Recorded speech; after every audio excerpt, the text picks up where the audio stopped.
আম্মু আপনার জন্য আমি একটা গিফট এনেছি। কি গিফট আনছস? এই যে গিফট। বেশ আমার খিদে লাগছে, সবর কর। ঘরে কিছু নাই। নাই তো কিছু টাকা দেন, বাহিরের খাবার খাই। থাক, লাগবো না। আমার হয়ে গেলে ডাক দি মনে যাও। আচ্ছা, ফ্রিজে একটা মিষ্টি আছে, ওটা খাই। ওটা মেহমানের জন্য। আমি তো খামু। ওগো শুনছো? কি কয় হারামজাদাই? কি কয়? থাক, বাদ দেন। একটা জিনিস অবশ্য আছে। কি আছে? আমার মাথা আছে, খায় না। চা বিস্কুট চানাচুর সব খাইয়া এখনো খা খা করে। আজ আমি গরিব বলে, আজ আমি ফকির বলে এভাবে বলতে পারলেন? এভাবে বলতে? ওয়েট কর যা।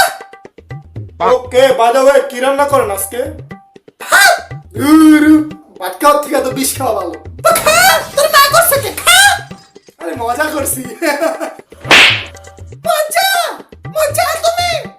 আচ্ছা আমু, ভাতটা কি দিয়ে খাবো? মেস ফচ্ছেচ্ছো। এটা কি ফ্রেঞ্চ খাবার নাকি? মেস ফচ্ছেচ্ছো মানে আলু ভর্তা। বাল খা।